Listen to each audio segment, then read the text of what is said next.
I think as an African player, when you come in the US, like the first thing is like, you like, especially back in the day, it was like, not back in the day, like I don't want to say it sound like too old. Day, sound back in the day. Like they gave TJ a cane for his birthday, man. He's about to come. I'm about to ask him about it. That's crazy. Yeah. But like, get one next year, man. chill. Birthday coming up, I better not have a cane, bro. But like, just speaking into existence. You might have one, bro.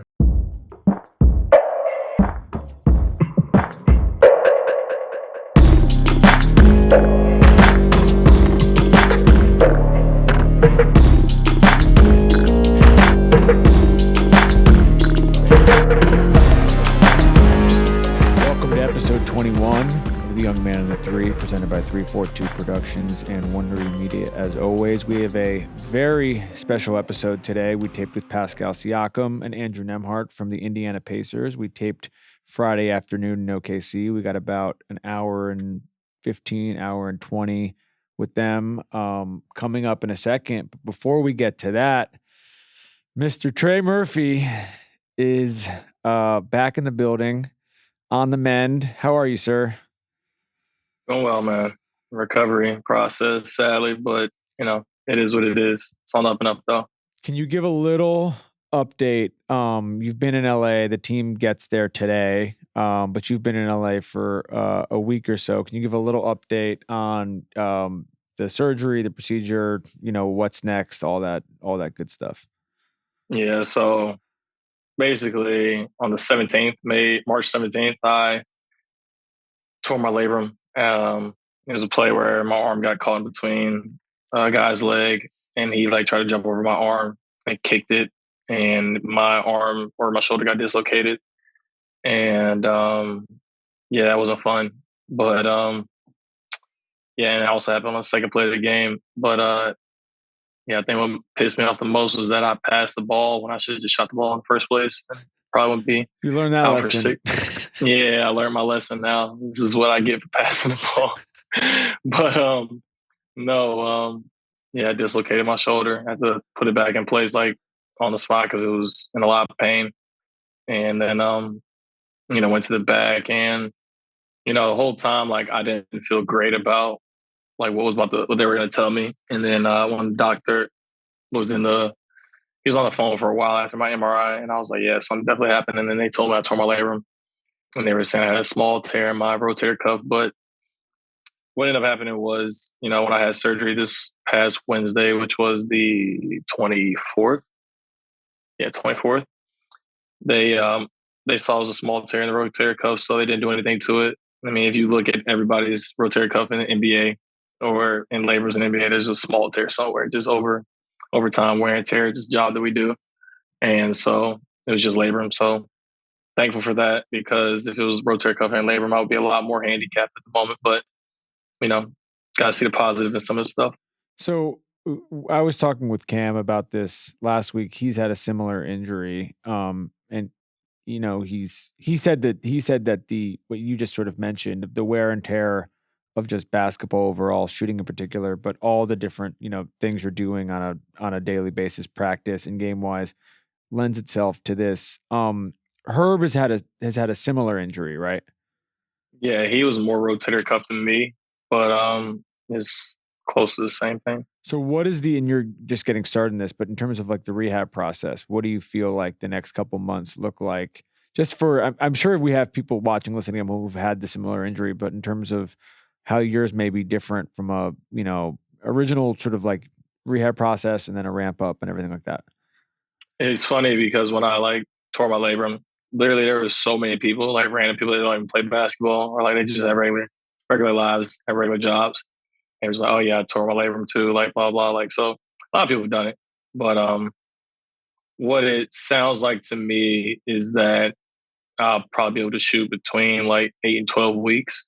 I'll be able to do regular stuff, but I won't be able to, go through contact for 5 months or so, because if I get hit in the shoulder, I could dislocate it again or mess up the stitches that are in there. So it's a little frustrating, obviously, because the last summer I went through was no contact because of my contract situation. And now having to go through another summer where not gonna be able to get a lot of contact before the season starts. Kind of sucks, like especially because that's how you really get better is playing against defense. So, I'm gonna make do and figure it out. But definitely not the most excited about that part. Another summer league of you floating around, not playing, just talking to people. I mean, I haven't played in summer league in a while now, so yeah, I will not be playing. Another summer of you dancing around. Okay, so before we get to the interview, we need to bring up a new show you've been watching that you were very, very late to. It's now in its season 3, but you are now fully caught up. The White Lotus. Do you have any? You're fully caught up. Spoiler alert: if anyone watching or listening is not caught up, what are your thoughts overall? So, I feel like it's a little different for me than other people because whenever you watch whenever you binge watch a show, like season by season, I feel like they all just like jumble together, so people forget like how good other seasons were. And you've done this in like 2 weeks. The context of this is you basically met somebody who works on the show and you got into it from that. This was in March and you watched the whole thing since then. Yeah. Because everybody at the table was talking about White Lotus and then they asked me my opinion on the show and I was like, yeah, I just never heard of it. Don't watch it. And felt like a fish out of a pond. So I was like, all right, let me watch this since I have somewhat of a connection to it now. And I'll tell you, it's a very interesting show, but it's a slow burn. And it's one of those shows where they give you just enough to where you're like, dang, all right, like what's going to happen next now? And it's a good show, good storyline, a good plot. And just the things that happen in there is stuff that you just wouldn't think of. Like, especially like monologues. Like I'm still like the monologue between Walter Goggins, I want to say, and then his friend was insane. Like truly insane. That's a whole timer. What were you thinking when you were watching that? I literally didn't have anything to say. I couldn't speak. Like I was watching it literally in awe. And I think I was texting somebody about the show.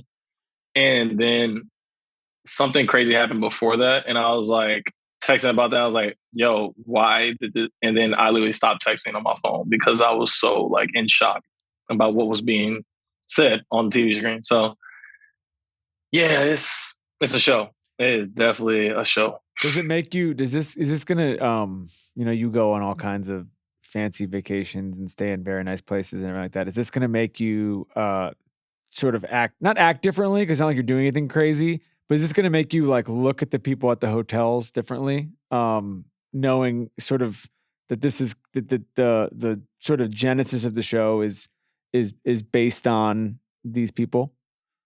I mean, I always look at people sideways on vacations and stuff like that because I don't trust many people. And, I got a feeling that, people are always up to something that's no good. I just try to stay away from that. There's always a murderer lurking around the hotel.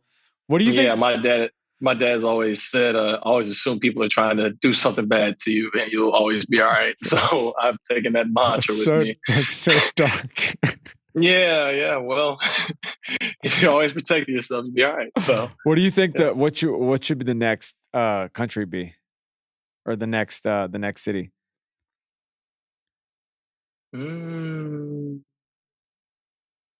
I feel like so they did Hawaii, Italy, and Thailand. I feel like they could do something like a Brazil or like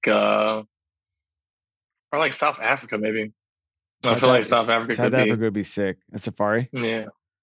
Some type of safari type of theme. Or maybe do like a desert type of theme. Something like that. Just something different. Because I feel like everything's been like pretty like foresty, like granary type of stuff. Like just do something a little different. Or even do like a cold weather one, like an Aspen or something like that. So apparently Mike White hates the cold, and so he'll never do it in the cold. Because I would think a ski one would be amazing. For sure. And there's so many things that can happen. Yeah. So many different things. So many different types of deaths that can happen in the snow too.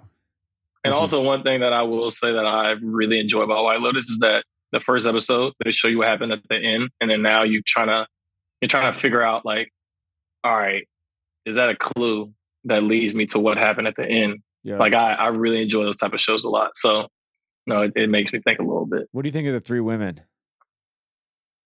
I definitely think they're going to have a falling out I think next episode. The falling out has already happened, don't you think?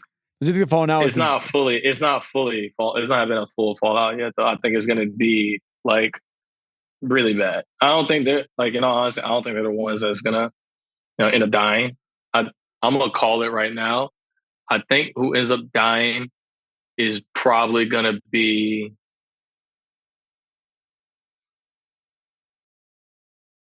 I got a feeling it might be Greg. Greg? Or Gary, whatever. Gary, the old guy. Yeah. Well, he has 2 names, so why though? Why do you think that? I feel like what we've sort of learned about him is he figures out a way to slither through everything. That's interesting. Yeah, I like this take from you though.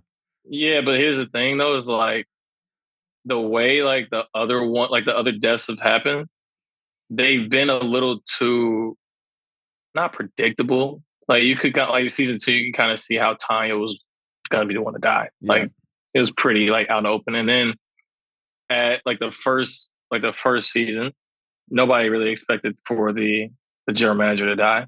I feel like they're gonna go right back to that. It's gonna be Gary trying to do some fishy stuff, and he's gonna try to kill whoever, and they're gonna end up killing him. Now I know one person who's not gonna do the killing is Gatok, the security guard. He's not doing anything. He actually pisses me off because he's just how you gonna be a security guard and you can't be. How you gonna be a security guard but you don't do violence? But he's not physical at all. He's a nice guy. He's probably in the wrong job, but he's a nice guy. You're doing the wrong job then, bro. Like, this is simple as that. Like, you can be a nice guy somewhere else. You cannot be a nice guy being security. It does not work. I will say the other thing that, post episode 9, Walton's character taking the trip to Phuket, doing what he did, and then coming back to the hotel that's owned by that same guy feels risky. Yeah, not very bright, right? Yeah, it kind of seems like if you're going to go make that trip, maybe you should like exit stage left. Like, don't go right back to the place that, but we shall see, I guess. And also, too, I just feel like it was I understand, like, after he explained, like, why he didn't do anything, like, serious to the guy, because it just felt like he was helpless. But, like, you waited your whole life to just push this man over. Oh, you wanted bloodshed. You wanted gore. No, but it's just like, don't do anything at all. Like, I feel like just don't do anything at all. I feel like you said enough. Like, just pushing him over, I feel like doesn't really, because now you just pissed him off. You think there's a possibility? You pissed him off and there was no pain whatsoever. Like, he might be in some pain, but. You think there's a possibility that's his dad? And he understood that? He realized that in real time? No, I don't think it's his dad. I think it's more that he basically was like, I hear what you're saying, but he was like, when he gets in the moment, he's not a murderous person. And he's like, this person is pathetic. He's like, I don't want to change my life by, doing the thing that was basically done onto me. It's like basically eye for an eye. Yeah. But we shall see. We will check back in on this. I think you see the Sunday's the finale. Sunday's an hour and a half. So we're getting a movie. We're getting the movie close out of everything. Yeah, it needs to be. Trey, you'll be here next week. You'll be in New York next week, so we'll talk about it Monday when you're here. Rest up until then. Let's get to our interview with Pascal Siakam and Andrew Nembhard.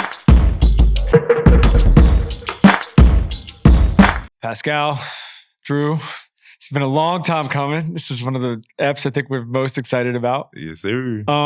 We're taping this Friday afternoon in OKC. Y'all just landed from DC.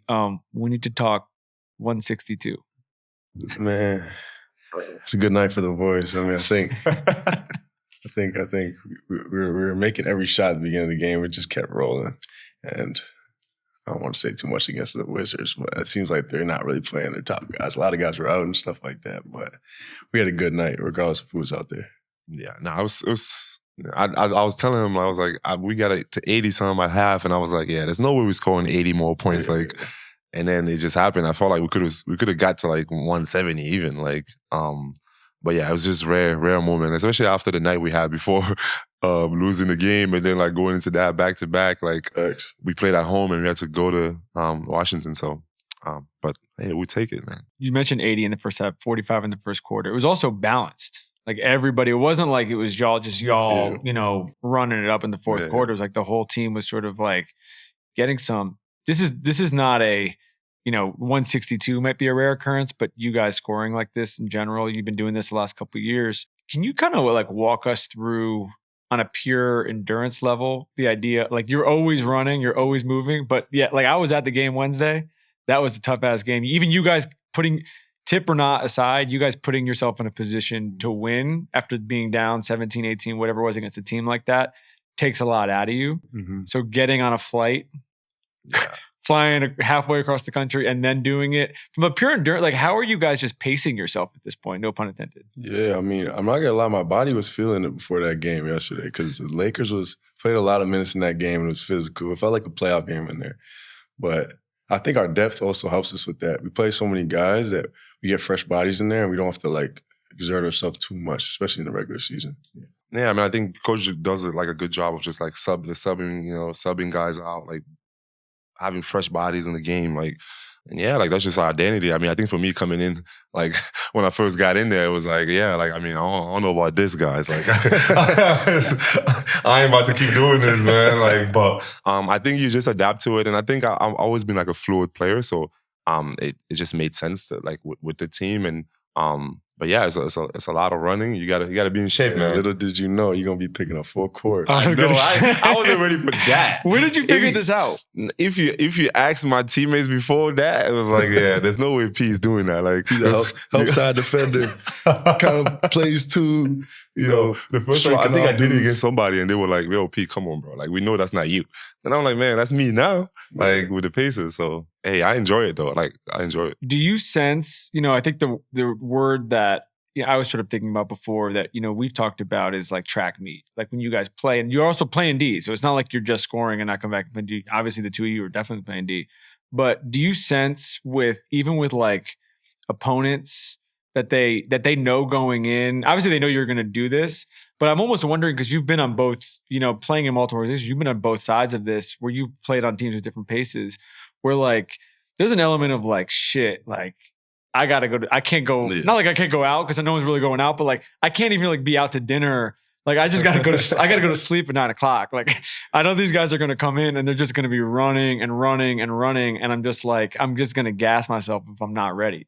No, I think it's that. I mean, I remember playing them, and it's like my first time seeing it was just because, I mean, I watch games, but like I'm like there's some games I'm not really watching. But then like once we were playing them and we had a scout, and I'm like, yo, like these guys are going. You know what I mean? Like it's nonstop. And then once you get to the game, that first time out, you feel that. You feel the first time, and I think that first time. Yeah, I think like last year was like even faster. To be honest, like for sure. I think this year, like we're playing fast, but like that first time for me, like coming in and like seeing it, it was just like such a crazy experience, just because it's so back and forth. Yeah, I've definitely heard it from other guys we played against too. Like, damn, yeah, you guys tonight, man. I'm not trying to play that pace, guard y'all, but it works to our advantage, especially if they're feeling Broad said it the other night because we saw him after the game, and Ty came to say hi, whatever, because they did a jersey swap. And he's just like, every time we play you guys, it's the same. Yeah. It's just you're in for a night. You got to be ready, bro. Like you got to be ready. Like,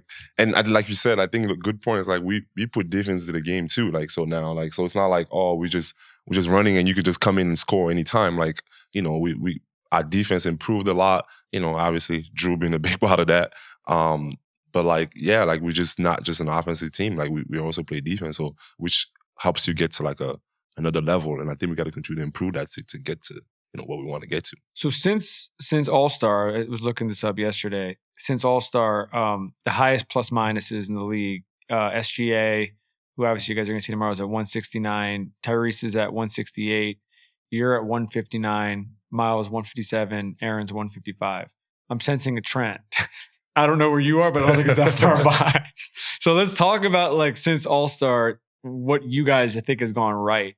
Because I think it's been a lot, but I'm just curious from your perspective being in it, why those numbers, they sort of speak for themselves, but why it's happening. Yeah, I mean, I think we've had a bunch of different injuries for different people, so the lines have been changing, and we're just getting healthy now. So that starting unit starting to get some more cohesiveness and comfortability together. And I think we've just done a great job setting the tone for that for our team. And we really I feel like we just really played off each other well, both defensively and offensively lately. Yeah. Nah, I think that's a good point. Like we weren't really healthy. Like, and it's like, oh, we had somebody back and then somebody's injured. Like, just to have everyone back, just like our full team and just everybody figuring out their ways into the lineups. And we got guys coming off the bench that, they got to figure out their situation. So I think everyone is kind of like, meshing together a little bit more. And I think like our defense is improving. And I think for me, once you put defense to the game, like, it could just only take you, like kind of far. We'll get to some of last year's playoffs in a minute, but even just with you, it's like, I feel like last spring, there's such a feeling out period. You're in a brand new situation across the board. Even having this year under your belt, I want to ask you about, I think you should be on the All-NBA team. Knock on wood, I think it's going to happen. But I'm curious your perspective being with him as a teammate about just what you've seen this year, because with all the injuries and with all the sort of, craziness, it feels like there has been this consistency. I was just about to say that word. I think the best way to describe P is consistency. Like through all the ups and downs, different lineups, ball coming in different places, he just continues to work. He's always in the gym early, getting his shots up, playing his ones, getting his game right. And I think he's a pro, he understands what he needs to do at this time in his career, and he just gets it done every day. Appreciate that, man. Appreciate it.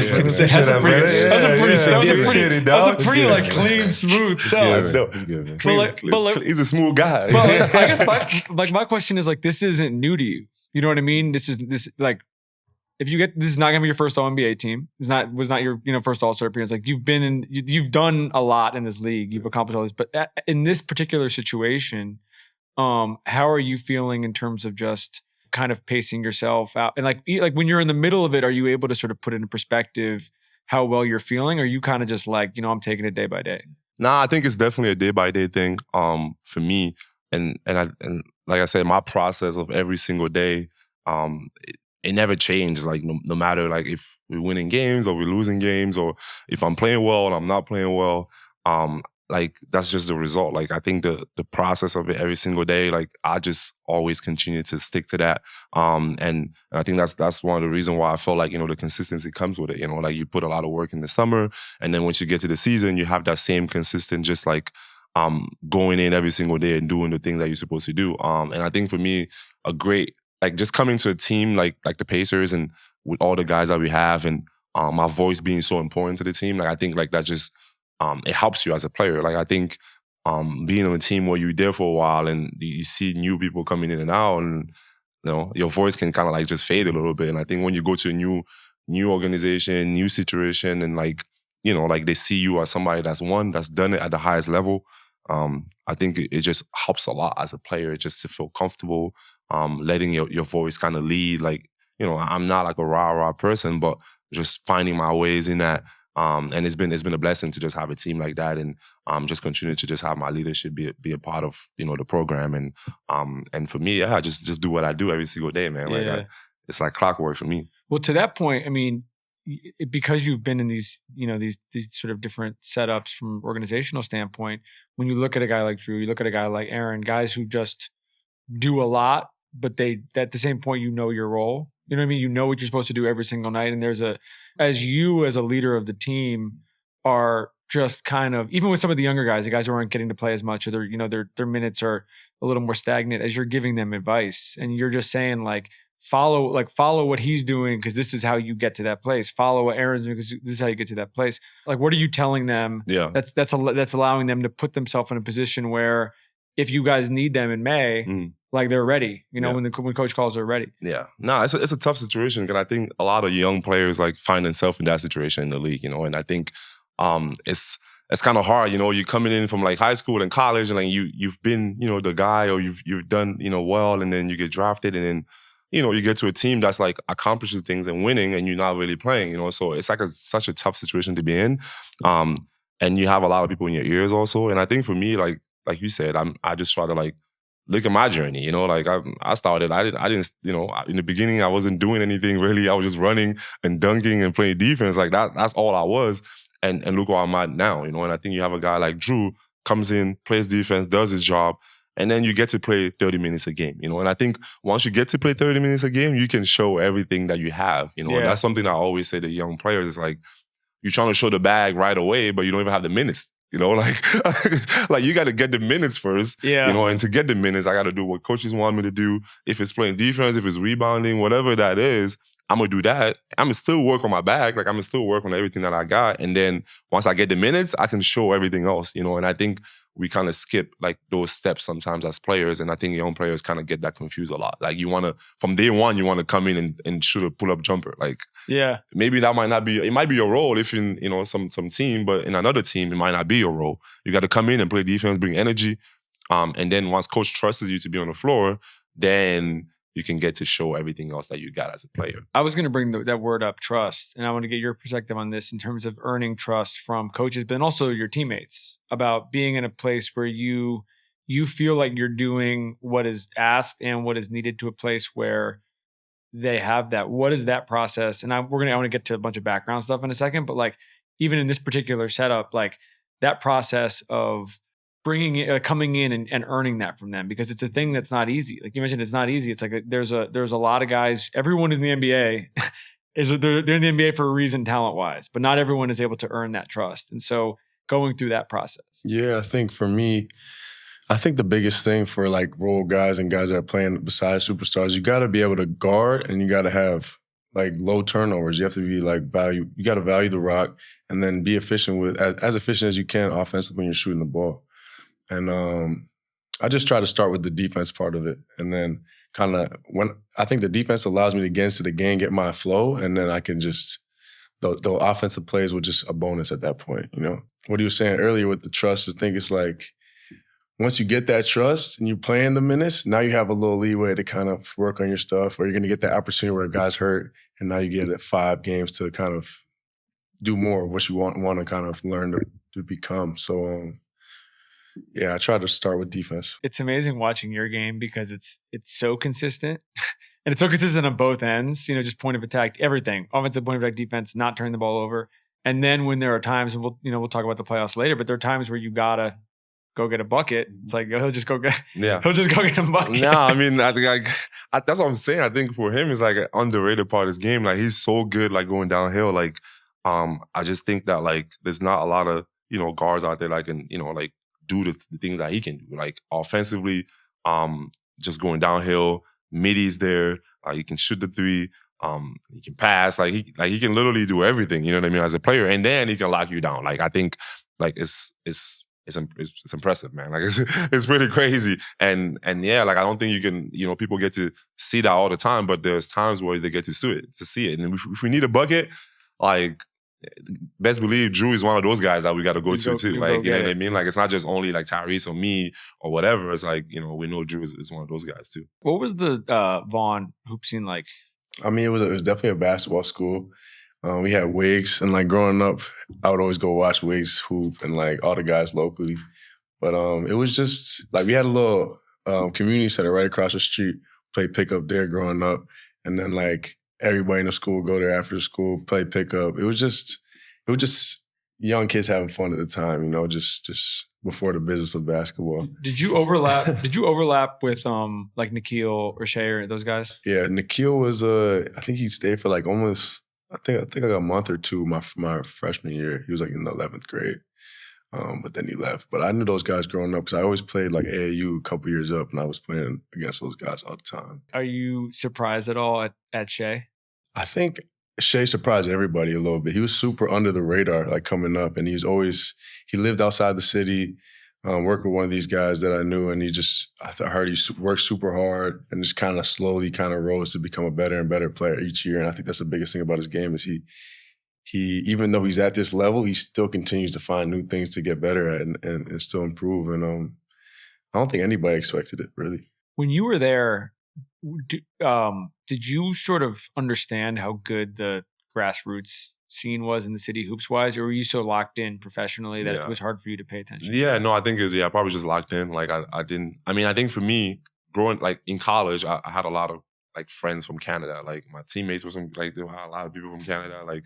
So I've always like kind of known about, Canadian like basketball and like obviously Toronto and You know, I remember like just sitting with those guys trying to teach me the slang and like all that stuff. We just like for hours we were just out there, and they was just always the funniest dudes. You know what I mean? And so I knew like basketball was like growing there just because I've seen it and they talked about it. And but yeah, I mean I was locked in too. Like I didn't really know about like some of the other guys, but about like Canada and like basketball there, like I knew a little bit more than the average. Like, is there something you think most of the guys from there have in common? Like, why do you think, out of all the cities in the world, really, you stack up the dudes from the Toronto metro area? I think they have an argument against anywhere. Mm-hmm. And so, what is it about that culture that sort of lends to this? I'm not sure. I think we got a lot of competitive dudes. I think we got a little chip on our shoulder just being from Canada and guys not really maybe respecting our game when we were younger, going into the States and stuff like that. Did that happen to you? A little bit. I think everybody just looks at Canadian guys as a little soft for some reason. They're nice guys. nice guys. Whatever you want to put it. But I think we all got that chip on our shoulder. We're super competitive. If you look down the line, we got like Dylan Brooks, Gantz is competitive, Shea, Nikhil, me. I think it's just bred in us a little bit. Now, for me being in Toronto, playing in Toronto for those years, like I felt that, like I always say like I felt like I was Canadian or like I was from Toronto just because as the Raptors, we didn't get credit like for anything, and we had to really like do double the work kind of like to get the credit, So I think I definitely felt that like from being in Toronto and playing with the Raptors. The chip on the shoulder, it makes total sense. Even just thinking, you just go down the list. It's just how did you end up at Nembhard? They had a bunch of Canadians go down right before me. Chris Eggy, he went to a school right down the street from me, and he went to Harvard, played hoops, and he kind of is the one who put me on with Coach Boyle. And then RJ went down the year before with a bunch of other Canadians, so it kind of just fell into my lap a little bit. And I knew I wanted to. Everybody at the time was going to play like prep school hoops and stuff like that, and I knew I wanted to kind of challenge myself. I was like, at Vaughn, I was like a point guard, but I was damn near 4-man, like the size. It's just, I had to you weren't no 4-man. How tall were you? 6'2", 6'3". Yeah, Drew, and I was probably one of the like bigger guys in the team. So it's like 4-man is crazy. I had to challenge myself. And who was the 5? He was like what, 6'3"? He was 6'4".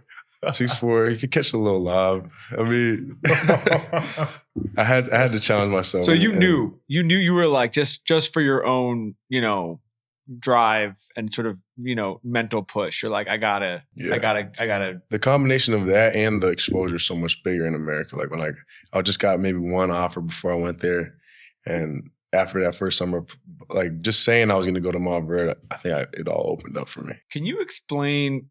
I think that I would guess that a decent number of our audience has heard of Nembhard because of how many people have gone there. I mean, the most recent example obviously is Cooper.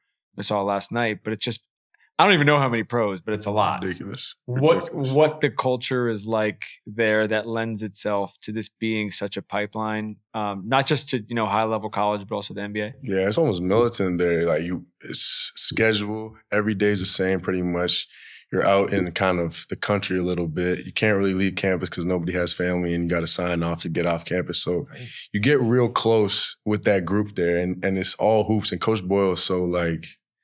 He's so intense and competitive himself that he just brings it out of you and kind of forces it upon you a little bit at that age. Oh, and you sleep there? It's like boarding school? Yeah, boarding school. How did this compare to your school? Like for me, I went to boarding school back home, like in Cameroon. Like, when I got to the States, like I went to like a prep school. I mean, it wasn't much going on there.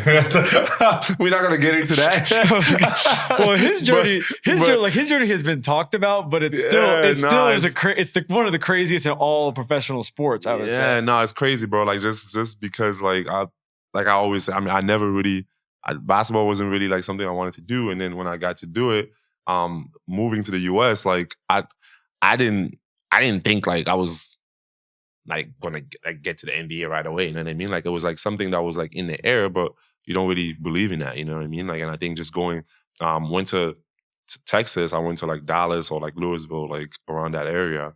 I went to like a prep school there for like, I don't even know if it was 3 months, man. Like, and then after that, I went to New Mexico State, and I redshirted my first year, so I had to like get my grades up. It was a whole mess, man. Like, but so we've talked about this before, but we have to talk about it in a minute. And I'm just curious from like your perspective too, hearing this story, because it's funny hearing all this, and then you look at this is a guy that's going to be all NBA this year. That's finals MVP. Like, this is not just someone who made it, to high level Division I college or even made it to the NBA. This is someone who's operating at the highest possible level of the NBA.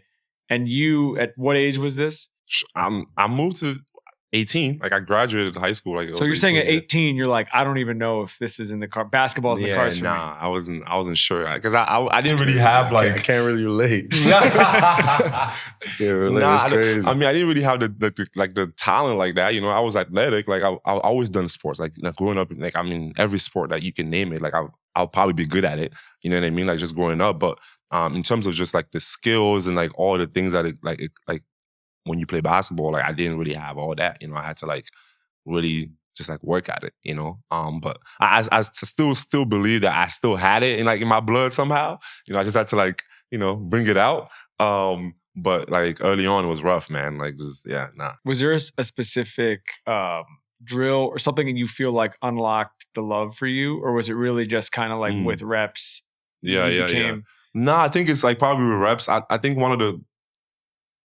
when I went to Basketball Without Borders, that's kind of like it started for me, like just like the love a little bit. Like I got to see NBA players. Like I remember seeing like Serge Ibaka, and I'm like, oh damn, like that's like I didn't really know basketball, but I say like as an African like guy, Serge Ibaka, you know what I mean? So it was like, man, this is cool. Like there was like Thabo Sefolosha. I don't know if you guys like know, like Thabo was like, I was like, man, like this is pretty cool.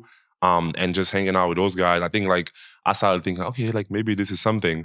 And then when I was in college, my sophomore year, I think that's when like everything kind of like came together. Like I started like there was like a coach there, like Preston, like who Preston Lair, like we would like work out together and stuff. And I just I like the fact that today I can come in, I don't know about this, and then I do it. And then the next day, I'm like, I can do it. You know what I mean? I think like that process of it was just like so like, oh my God, like I really like this because, and even for every coach that I ever had, it was always like, man, he's a fast learner. Like you teach him something today, and then the next day he's gonna do it. And I think like for me, like I loved like that process of it. Like, man, I can learn something and do it like maybe 2 or 3 times, and then like, man, I'm actually good at it.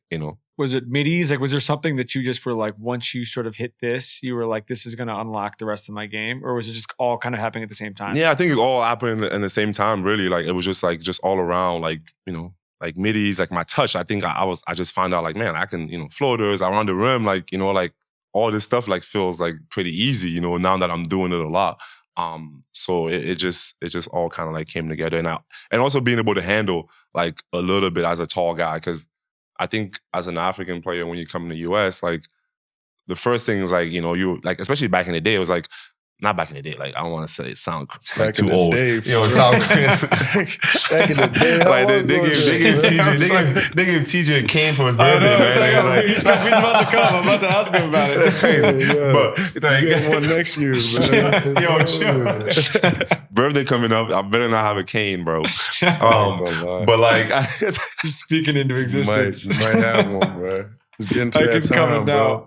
Getting that OG. By the way, who got him the cane?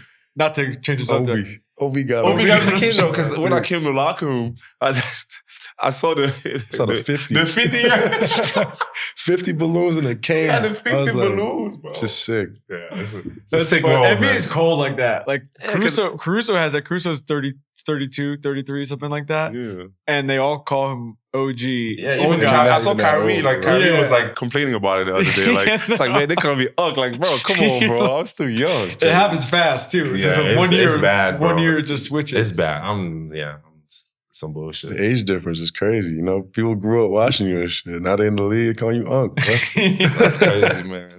What's funny is it's like I feel like it's said from a place of love, but it just it hits. Yeah, but I don't even know what I was saying. I think I was talking about like just not back in the day, but with growing up in Cameroon, it's like, and when you came in the US, you're just a big, right? Like like it was like run, dunk, and that's it. Like there's no really skills and stuff. So I think when I came in and I had a little bit of skill and I could do like different things.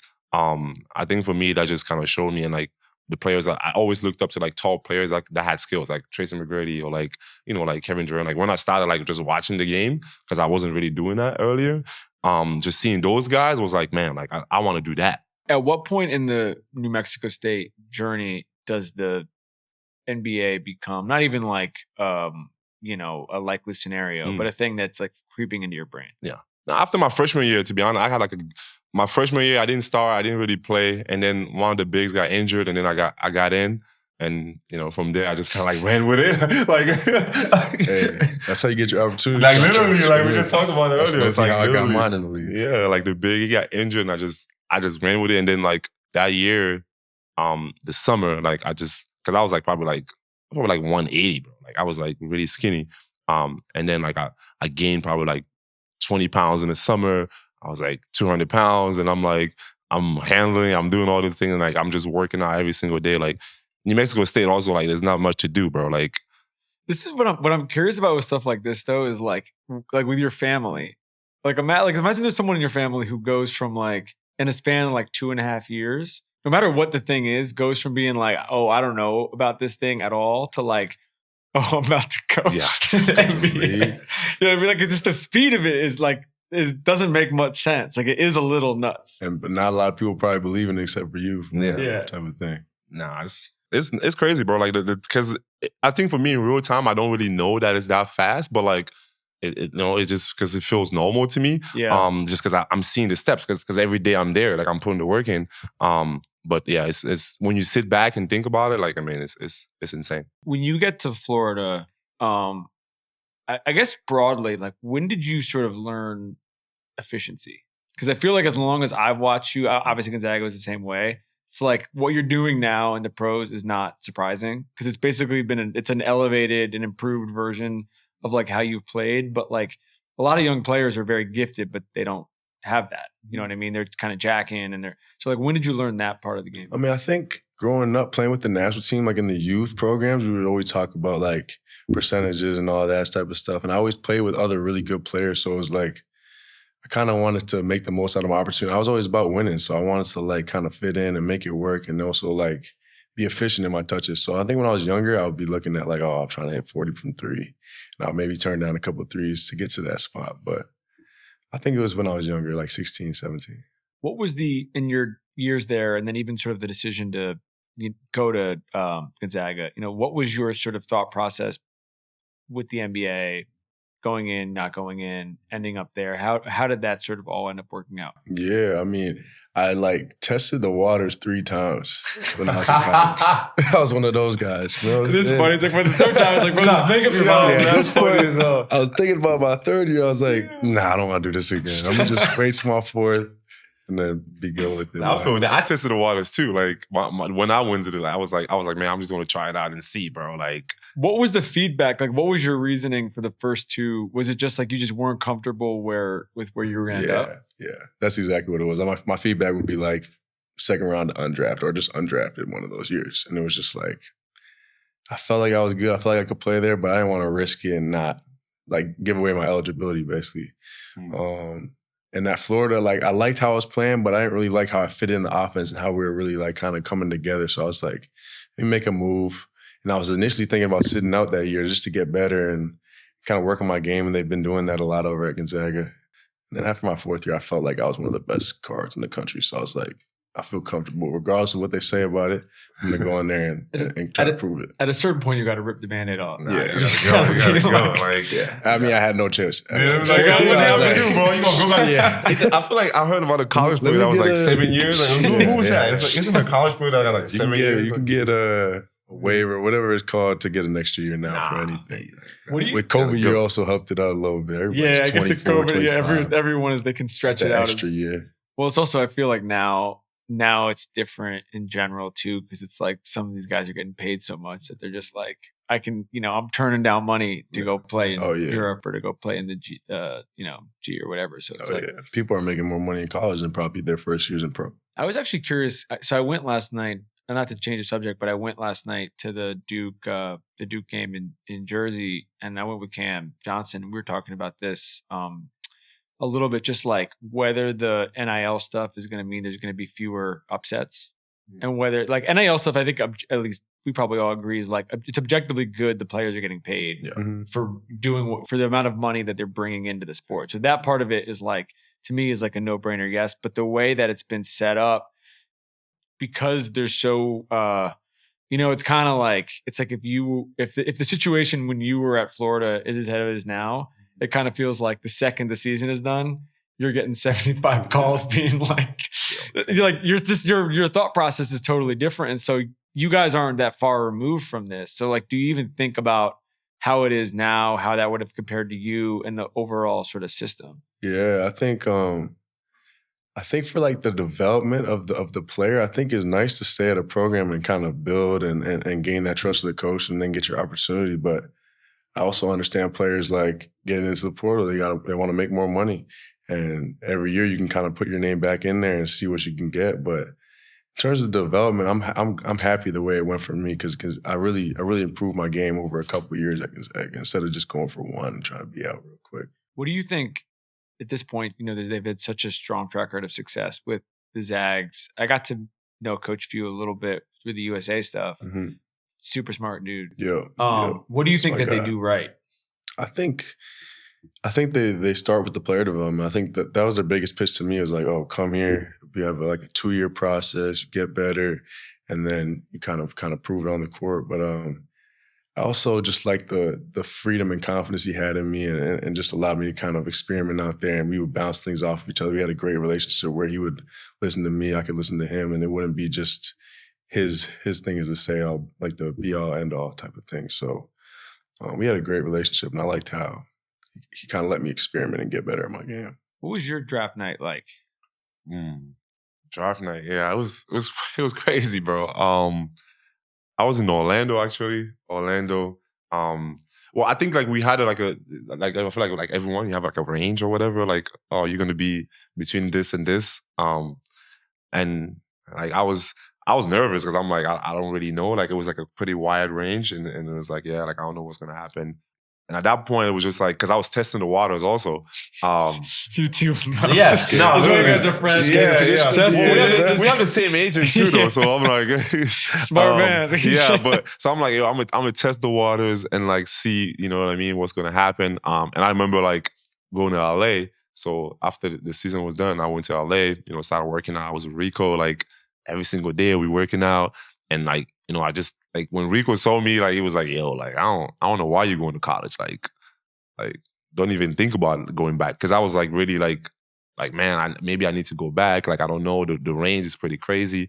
But I did just like after talking to Rico and like my family and everyone was like, "Yo, you gotta go." So once I was like draft night, I was like, man, like I just want to see what's gonna happen. To be honest, it was crazy. And my family was there, like this was a pretty big moment for my family. So it was just exciting time, but also pretty scary. Like just because, you left college, and I'm like being from Africa, like my dad and my mom has always been about like, man, you got to finish school, you got to do all these things. And, yeah. You know what I mean? Like, and it's like, obviously they see the NBA as something, but like they don't really like believe like, oh man, it's actually going to happen, like until it does. So you always had that fear of like, man, I don't want to disappoint my parents. I want to finish school and all these things. But just getting drafted was just craziest experience of my life. Probably the best day of my life for sure. Did you know that day/night how it was all going to go down, or was it little? Nah, I honestly never thought the Pacers were going to get me. I think my range was like, maybe like 24-ish to like 35. And I thought like a bunch of teams right between like 24 and 28 were going to get me. And so as I kept going, I was like, damn, I really want to be a first rounder. So I was like, it hurt a little bit when I dropped there. And then got the call last minute. I was going 31 of the Pacers, and I was like, still a little tight because I didn't get first round, but I was like, fuck it, I got drafted. Do you do that? Do you do the I remember every team thing? I feel like everyone's different with this. Nah, I don't do that. I don't do all that. I think that's like a little crazy, man. Like it's I don't even know all the players that got drafted. I also, I don't know. I also think what's weird about it is it's like, it doesn't make so much sense when you end up in the right situation. Right. You're just being like, oh shit, the Magic should have done this. But you're like, would you rather, no shade at the Magic, but like if you're in the right spot, you're like, then what do I give a fuck? In hindsight, I'm so happy I got drafted as a Pacers. It's a perfect situation for me to actually get playing time my first year and like get the opportunity. So as a Toronto in, when you get there and and it starts to become clear that this team is turning into, what it becomes. Are you a fan? Like, are you a Raptors fan? Are you a Raptors fan when he was playing over there? Yeah. For sure. Especially when they won that year. Like, I was in the city at the time. It was going crazy. Like, everything was blocked off. And the game was rising. They got an elite fan base. Crazy, bro. Crazy fan base. It was nuts. Yeah, I was definitely a fan of them for sure. I was happy for the city. It was crazy. So we did an ep with Norm a couple of weeks ago, and it was like we were just kind of going back into his life a lot, but we were talking a lot about those experiences and those teams, and just like he basically was like, I needed some time in retrospect to like appreciate the sort of specialness of the group. And thinking about, you win a championship in the NBA, it's like it's going to be a thing that you're going to have for the rest of your life. So even thinking about like that season in particular, were there moments that like you look back on now, besides the obvious, like Game 6 and everything like that, moments you look back on now that you feel like were sort of your favorites that, maybe at the time you just, kind of floated by because you were like living in them? Yeah. No, I mean, I think it was probably a lot of things, like, to be honest, like just for us, like, for me personally, it was like, I mean, Game 1 of the finals was insane. Like, I mean, I think that game, I didn't really like think of it, right? Like, I'm just in it and I'm just really playing and like I'm not really getting that. And then like I think it was one of those moments that I watched back and I'm like, oh my God, like that was incredible. Like this was really the NBA finals. You know what I mean? Like, and just balling out in the finals. Yeah, and I'm like, yo, like I didn't really think about it. Like, and I think for me, like it was probably a little like being a little arrogant, like as like, being in like the third year and like winning a championship. Like I'm thinking like, oh, we're gonna do this again. Like, yeah, like yo, like we going right back. Like our team is so talented. We got so many good players. So I enjoyed it and I celebrated, but it was like it wasn't to the level that I feel like I should, like after going all the experiences that I've gone through after that, like in the bubble and like being in losing situations and like you don't really get to, like, I really appreciate it now because, like, those moments, like, even for us, like, the bench mob, like, being with a group of guys that we just go out there and hoop, bro. Like, have fun, enjoy. We actually like each other. Like seems simple, but that don't happen a lot. You know what I mean? I think that you take it for granted when you're, like, in the situation, like, and then when you look back and you're like, oh my God, like, that was pretty cool. Like, the most fun I ever had playing basketball. Like, for me, it was just like, man, like, this is amazing. Like, I like these guys. We're playing together. Like, we're just hooping.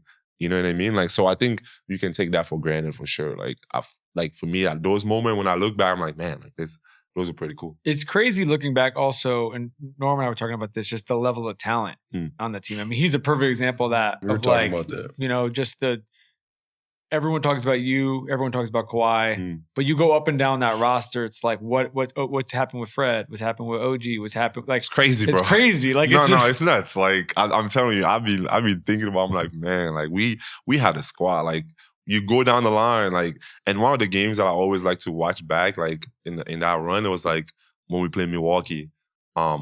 Even the Sixers, when we played the Sixers, it was crazy. But like the Milwaukee series, like I'm watching some of the clips.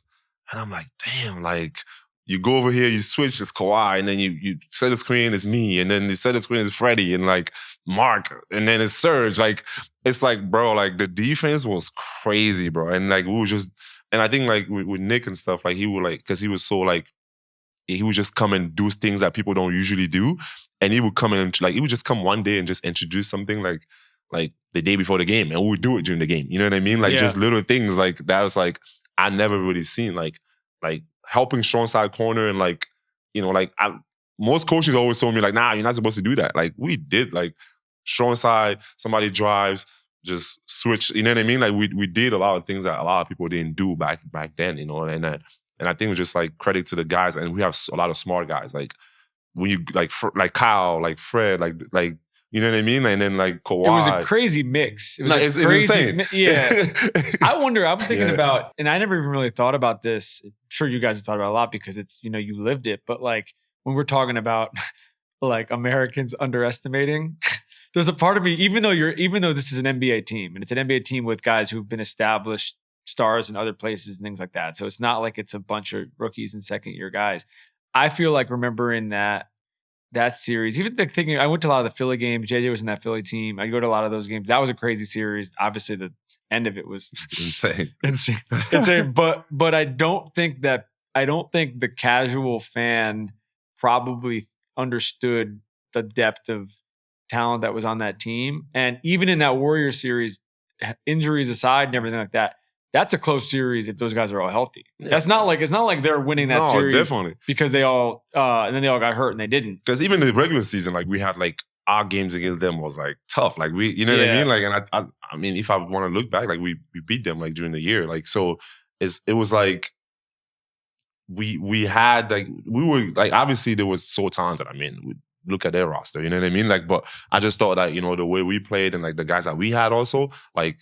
We just believed in that, you know what I mean? And we played like great ball, bro. Like we defended, like we did all the right things. And then we had somebody like Kawhi that can just like go like crazy, like just go to another level. Like sicko mode. Like we can play, we can all get to this level and play. And then at one point he can just like he can just take it somewhere else. Do you buy the JJ said this during that series. A couple of people I think have said this, even with him in LA too, that there are points, and the comparison thing is whatever, but there are points with Kawhi where it's like he actually looks like Jordan, like the way he plays. I think for me there was a point where he looked like nobody can stop him. Like he could just do whatever he wants. Like I mean, that's how I would say. Like I mean, there was points where it's like, bro, like you just give him the ball, like and.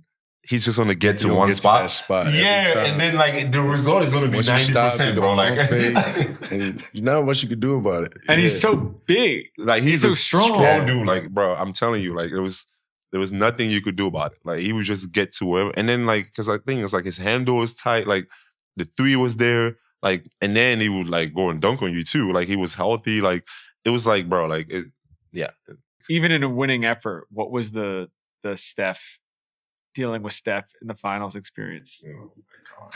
Yeah. I can only imagine. I've had to guard him in the regular season. That is a problem. Nah. Sure, he's good. Yeah, he's a problem. He's moving all the time. Any little open shot is a bucket. I can only imagine. Yeah, no, it's bad, bro. Like, cause I'm telling you, like it's like you can't give him this much space, bro. Like, and I think like I feel like a lot of people have said this before, but it's like he just consistently just moves. Like it's not like. There's players that you can even like we talking about like how great Kawhi is. It's like okay, like he's not going to be moving all around. It's like at the end of the day, you just can't stop him. Like I mean, he's still going to do whatever he wants. But it's like I feel like with Steph, it's like you really have to really follow him around all over the court, and you don't really know where the shot is coming. He's going to go this baseline, that baseline, like this way. You can't lose focus on him. That's for sure. And it's crazy, and the shot making ability, bro. Like, yeah, it's from everywhere, even at the rim, mid range, three, everything, like all of it. We just had to kind of like sell out, and I mean, just double them. Like you just got to fly around. And I think we had the people to do that too, like to just fly around everywhere.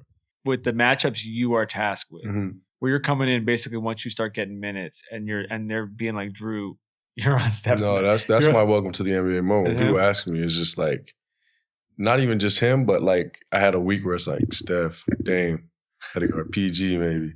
Gotta guard Kawhi maybe. And it's just like, man, there's no you get back after the game, you're feeling good about yourself. And it's like this guy's coming at you tomorrow, so you can't feel too good.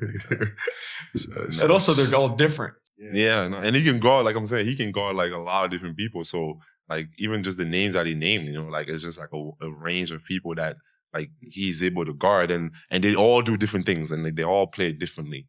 And yeah, like it's tough to do. I was thinking about what you were saying about both sort of appreciating the guys at the point, but then also the sort of leadership you've brought to this particular group. When you look back, you look back at the championship experience, you look back at the success you guys have had.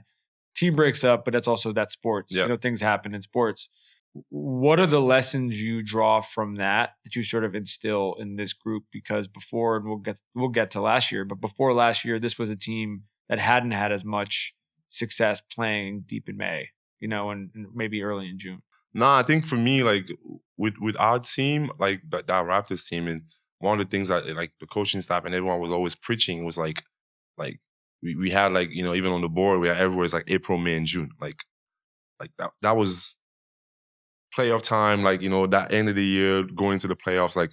This is where we want to be our best. Like, this is where we want to play the best basketball. And I think one thing that I learned from that was like, yeah, like there was there was times that during the season it was like ups and downs or whatever, but coach always like even the team just focused on like in April, May, and June, you want to be your best. And I think like that's what for me I try to get to the guys. It's like, all right, like we got to be consistent, we got to work hard and do everything we got to do, but just know that we got to peak at the right time. Like that's what it is about winning the championship. Like, because you see people that have like amazing starts of the season, and then like, after All-Star break, it start getting a little shaky, and I think that like as long as, consistently you just improve and peak in April, May, and June, like that's when because those are the times where you win, you know what I mean? Like, and I think like that's something that I try to like tell the guys and trying to focus on and understand that it's going to be ups and downs, but as long as we play at the same level coming this time, like we're gonna give ourselves the best chance to win. What did you feel like you learned from last spring in that regard?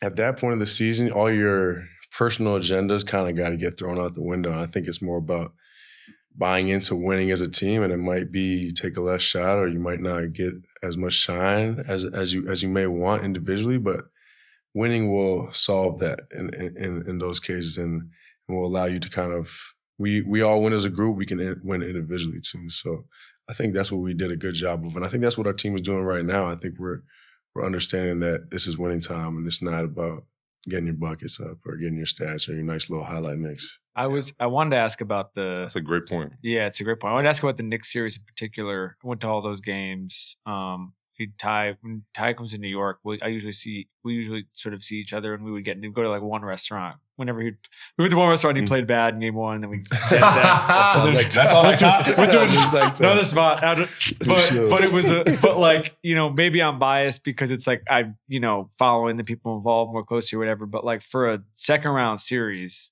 there was just a lot going on. There was a lot going on. There's a lot of energy. The Knicks fans, another crazy fan base.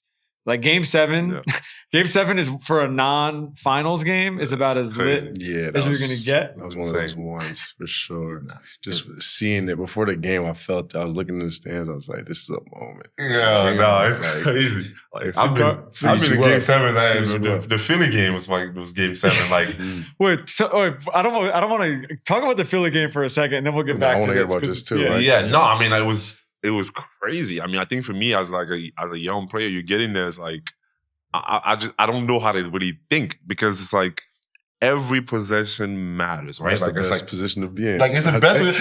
It's the best way freeze you up almost. Yeah, it's like literally every possession matters. Like the game is going crazy. I mean, mostly those games is not really high scoring games. Really, like it's like like it's just to the wire, like every single possession. Like, and that game was so close the whole game. Like it was nobody really like took like a crazy lead or anything like that. So it was just so intense. Like I think for me, that's what I remember. Like just an intensity like of that. Do you game. feel, if you're like thinking from like a fan perspective, do you feel the mood shift when certain things happen in a game like this, where like the Philly game, there's so many back and forths, it's hard to even like remember at this point. I'm thinking about this Game 7 where you guys just came out and blitzed them. Yeah. So it was like, but I do remember, and they had all those injuries and everything like that.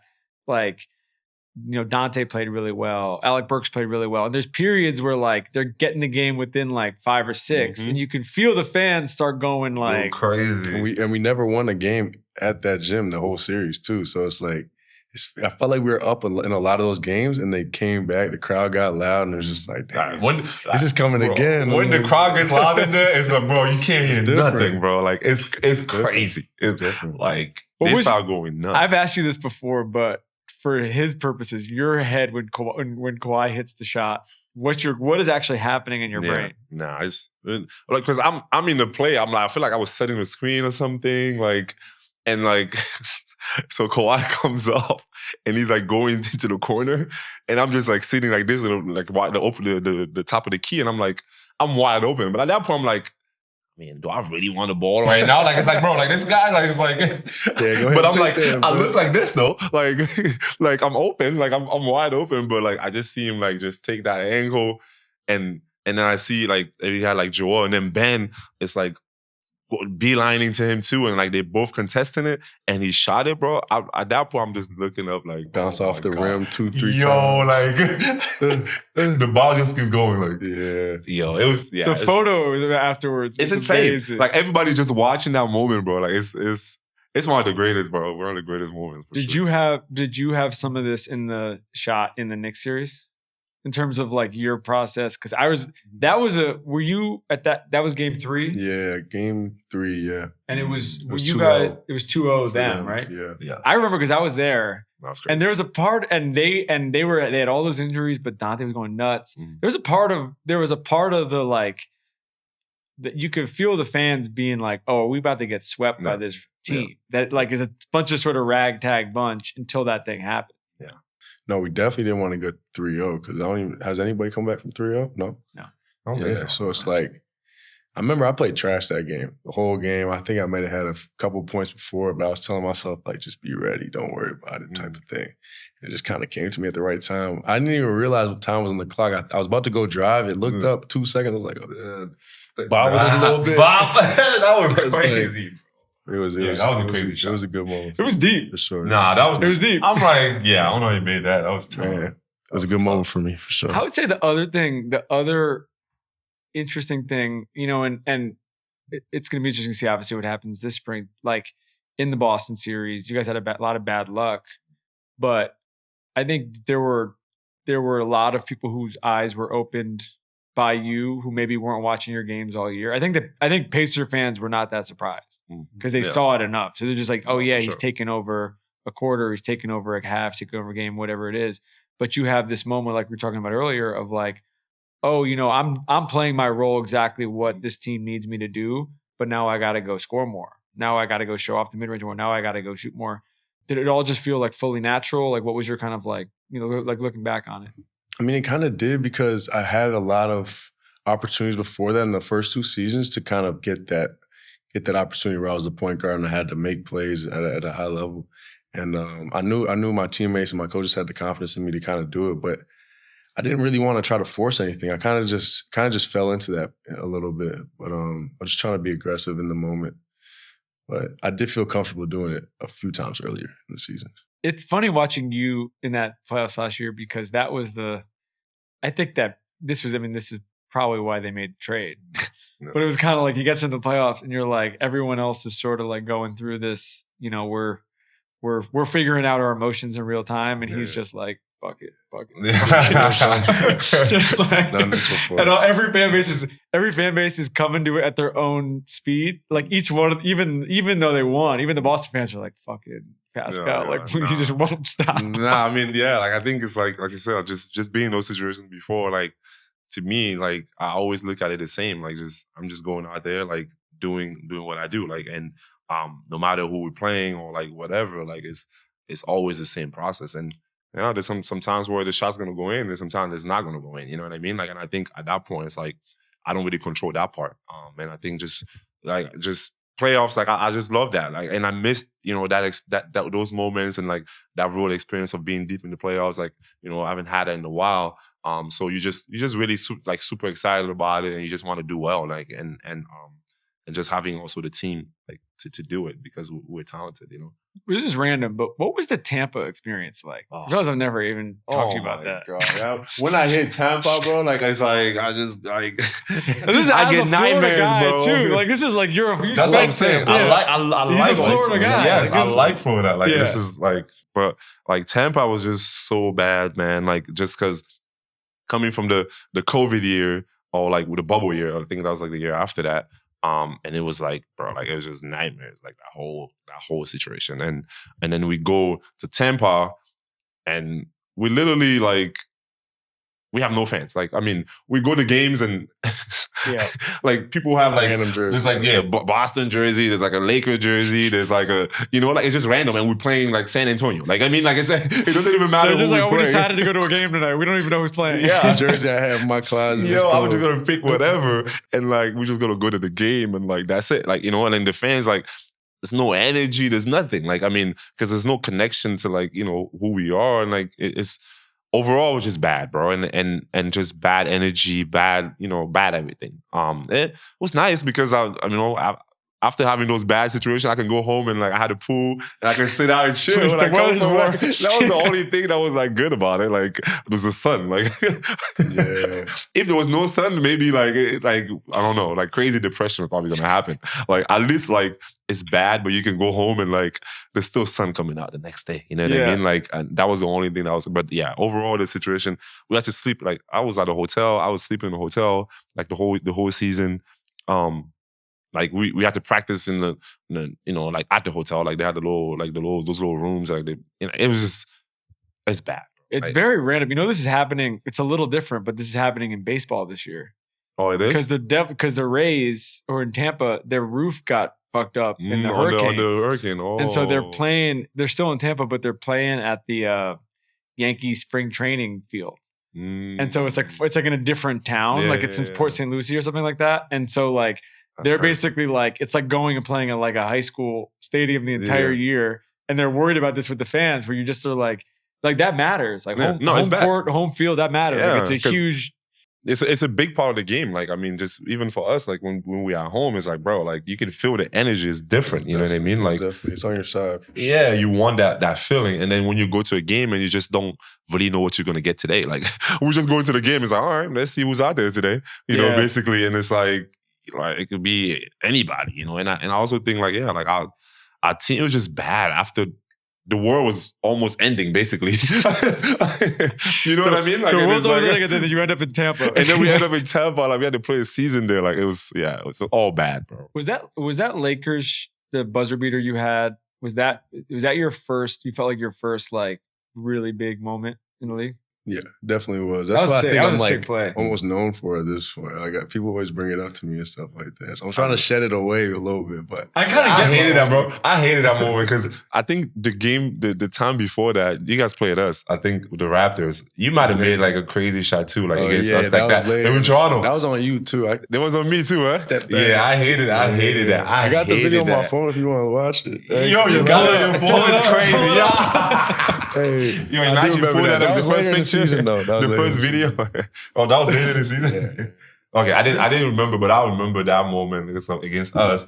You made that, and then I watched later on. It was like against the Lakers. It was over, bro. That was like it was like a catch and shoot. Tyrese threw it out to me. It was a buzzer beater. Yeah. That was also, and you could tell me if I'm like tripping on this, but like that one felt to me like this is just like this happens with the guys in OKC too. It's like there's such a crazy like New York, LA bias sometimes of them like there was an element of part of why that it was a sick play, it was an amazing play, but it was also just like fuck, like that dude just beat, like, you know what I mean? It was as if they pulled me in the game. It was just like I just hit this random three and it was like, yo, this guy's been doing this. He just happened to do it against you. Yeah, so I can understand why those texts and stuff like that. Yeah, like, who is this guy hitting the shot? Like, how are we gonna let this guy beat us type shit? Like, the fans be killing me, bro. They're crazy, bro. Like, this is bad. And they don't watch though. Like it's like they don't really watch the game, right? Like it's like if you watch the game, like you would know. This is what Caruso and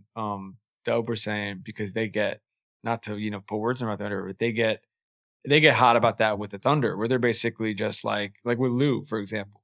They're like, if you watch our games, you're like, this guy probably should be Defensive Player of the Year. But if he's not, like, he should be a, first team all defense type dude. But like, because they're here, because like all the different stuff that we all know about, like basically, they don't play on Christmas. They don't like, and I feel like one of the nice things with you guys, because of in a weird way, because like I joke about this with Ty a little bit, but it was like he used to be like, you go to New York and nobody would ever recognize him.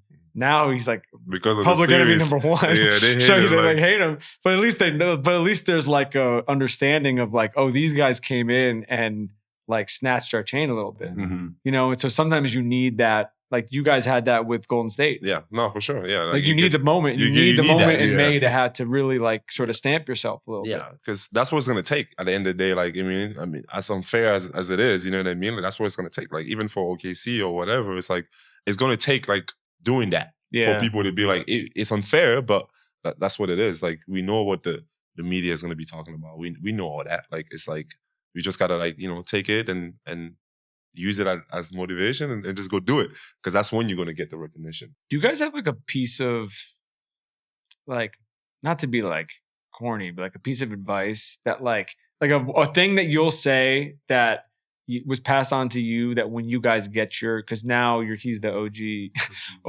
Oh God. Yeah. But like with the younger guys now, like this is gonna be you. You know what I mean?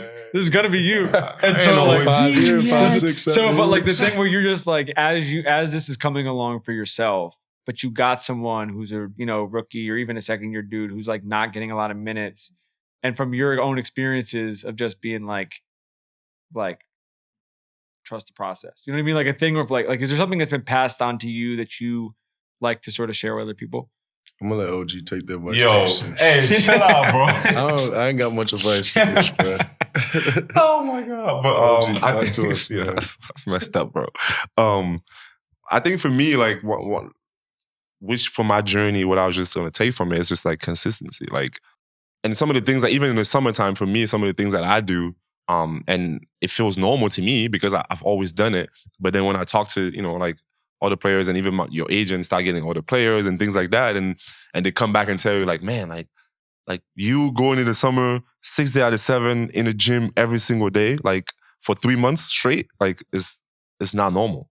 Like a lot of people don't do that. Like, it might look like that on Instagram, but but it don't actually do it like every day. And it's like that consistency of like every day putting the work in, like to me, I think it brought results, and if I had to tell something to a young player, it's like at the end of the day, like there's no negotiating hard work. Like we can try to figure out, like, because I know now it's like, there's a new generation and all this stuff, and we kind of figure out how to talk to the young guys or how to do this or how to do that. But for me, there's one thing that you can never, like, you can't cheat the hard work. Like that part is like universal. Like no matter what era you was in, like, or when did you play, like you have to work hard and you have to have that consistency. And it might be cliche, but for me, like that's what it is. Like consistency every single day, rain, sun, whatever. Like just get that done every day, and you're gonna just keep stacking the days. Like Rico said. I don't know if a lot of other people say it, but he always says that stack the days, and